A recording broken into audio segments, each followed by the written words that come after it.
are going to be looking at solving systems of equations using the process of elimination. So of course, we have looked at solving system of equations using substitution. All right? So we're going to start off with this system that we have here.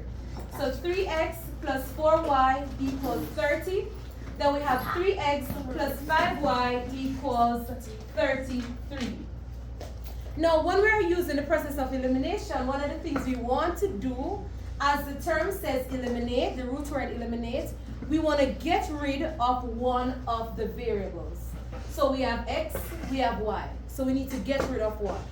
So there are some things we want to bear in mind when we're eliminating this variable. We're going to look at the coefficients of the variables to find out if we have any coefficient that are the same, right? Now when I look here, I see that the coefficient of x here, which is 3, is the same as the coefficient in equation 2 for x, right? So once I see that, I can say, okay, I can move to step 1. And step 1 for this problem says, I'm going to eliminate that variable by subtracting the equations. How do we do that? Let's look at it. So I'm going to rewrite the equation 3x plus 4y equals 30. Then 3x plus 5y equals 33. Remember I said we're subtracting the equations. So let me use already to put in the subtraction sign. Alright, so I put the subtraction sign. I'm subtracting the equation. Alright, so I'm subtracting each term. So 3x minus 3x, that would be 0. So I could put 0, or as we are accustomed to, we just strike that one out.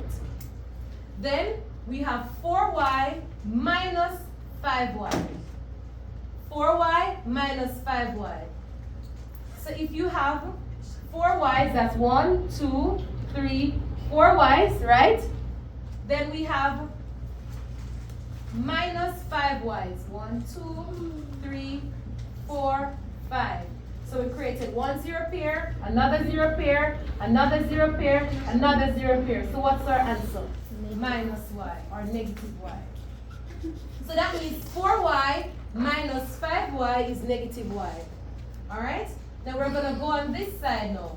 30 minus 33.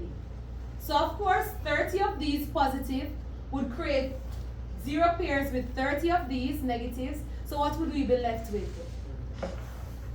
I hear somebody whispering minus 3.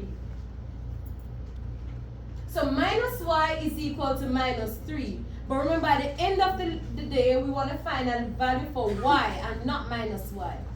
So how do we make this minus positive? There are two things we can do. We can divide by the coefficient, so we can divide both sides by negative 1, or we could multiply both sides by positive 1. Let's say we choose to multiply both of them by negative 1, sorry. Multiply both of them by negative 1.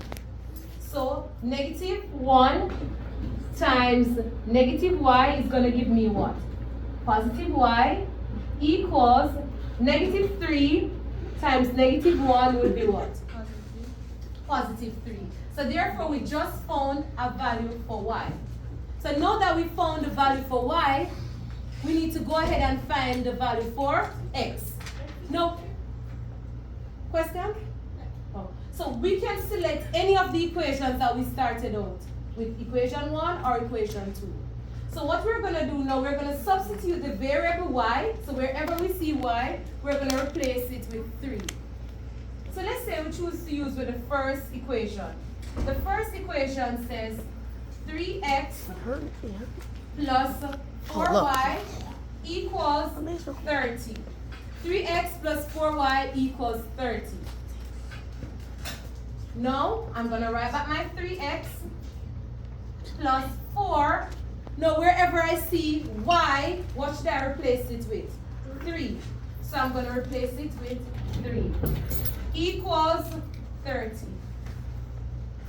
So we have here 3x plus 12 equals 30. What's my next step? I'm going to need to remove remove the 12. So I'm going to subtract 12 from both sides. The 12 is cancelled out. What am I left with on this side? 3x. And then 30 minus 12 is? 30 minus 12 is 18. Alright, so I have 3x is equal to 18. The idea is to solve for x.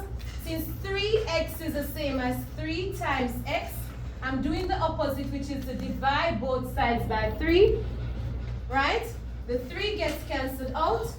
Then x is equal to 6. And remember, we write our answer as a pair of coordinates. Yes, Queen. So it's going to be your x value, which is 6, and your y value, which is 3. So that's just one type of question. Alright? Any question? Pause, are you done? Never see this.